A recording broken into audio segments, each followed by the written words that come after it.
Azvina kumira zvakanaka mhuri yeZimbabwe. Nhasi ndadzoka zvekare ndine nyaya yemukomana watsvangirai uyo anoitwa Richard. This guy ari kutenda tingati the most trending MP pavanhu vese iko zvine zvima MP ese. Ndiye the guy wokuti akatanga kungobvuraudzwa nevanhu nenyaya yekuti yekuatenda independence kwaakaita. So akabva angoona kuti kusiri kufa ndekupi, regedza inini ndibva ndangoriska panapa. Ndobva apindura rafu achitaurawo zvaanoda. Vanhu ndobva vati tikuvhotere, ndobva ati handina basa nemi, ndigori nebasa nevanhu vekunotoni chete nekuti ndo vakandivhotera.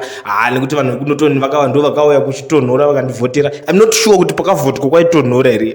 Mapolitician anongotaura zvese zvese ka vakamira muweather kuchinaya musi wa 23 August hakuna kana kwakanaya zvokuti kwaitonhora izvo hapana, kwakusingatonhori renge tori nguva yekupisa. But anyway, zvinhu zvepolitics zvine zvakungotaurwawo, mapolitician vakajaira kunyebaka. So nyaya yehomberi panapa nhasi manje ndeyekuti auya ari kuindosa governor munyowani weZimbabwe anoitwa Dr. John Mushayavanhu.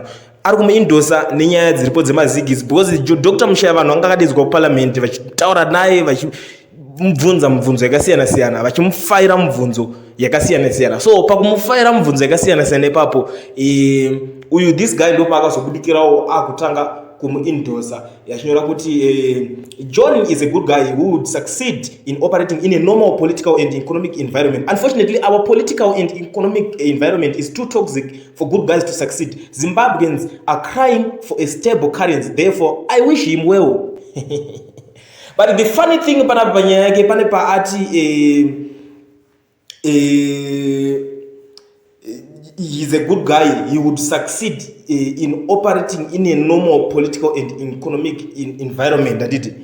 Muri kuziva kuti Zimbabwe haisi that normal, saka muri kumuisire pabasa. He is not good for the job because haisi nguva yekuti yekunzwirana tsitsika pasi pachechi kapa, haisi chechi kaZimbabwe. Zimbabwe iri kutoda kuti vanhu vari toshanda zvitori serious, kwete nomba mati he is a good guy, he would succeed kana akazo kuita sei kwacho. Because zvinhu zvenyika izvi, even akatoenda uchinotaura that excuse kune vanhu vakamupa basa racho, akatoenda kuna president Mnangagwa achivadza kuti because he is a good, vanongokudzwa kunzi bamnini basa racho rapera panapa. Mera chimboisa umwe ari kugona kushanda nemaconditions aripo enyika yacho inei, because nyika inei kana pachitonzi pakatoipaka panenge pakatoipa handiti. Saka zvekuzonzi he would succeed, saka mukureva kuti makatoisa munhu wamukuzviziva kuti he is not going to succeed in Zimbabwe, ngaanoshanda kuAmerica kwacho kana muri kuti he would succeed in a normal political environment kuita sei kwacho. Zimbabwe haina politics zvinhu zviri kuitwa dzinoshamisira. Enda kuNigeria ndopochona zvinonzi politics. Nigeria kwokuti vakatonobvisa ana Buhari angatori president wechidiki vachitoisa Tinubu, munhu atochembera wese kudarika anga atoripo wacho. Apa vaichembera vachiti toda new blood,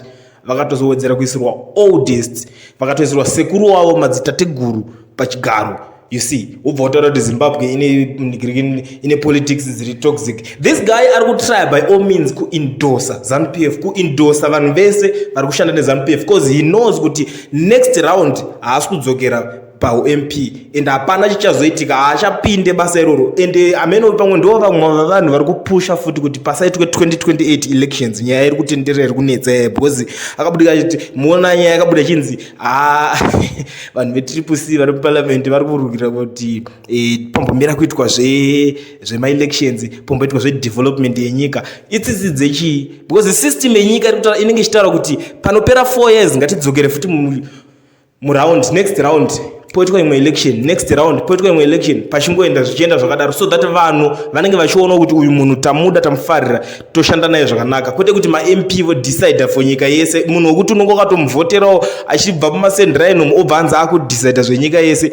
imakatomuvhoterawo kuti apedze nzara inenge ichimunetsawo kumba kwake, makutonzi munhu eye akutodecide zvenyika yese. Hakuna zvakadaro, but regedza timboona kuti this guy achaita sei, because ndo vamwe vavanhu vekuti vanozovenga politics zvakaita kana kune imwe brother yake yakazongonojoinana naMonzora. You see, zvakazongoitika political career yaMonzora ibva yangoti chitonyura yakadaro. But regedza timboona kuti this time anoita sei. But this guy sekutaura kwanambozviita ari kuweka very hard kuti asimbise vanhu veZANU-PF. Ameno kana kuti ndo mamwe ema-MP acho vari kunzi vari kuripota kuna ziyambi ndo kwavanenge vari kunzi ndo vanenge vachiti mukuru wavo sekubuda kwaingoita nyaya idzi. Regedza timboona kuti iye pake chaipo chaipo ndepapi.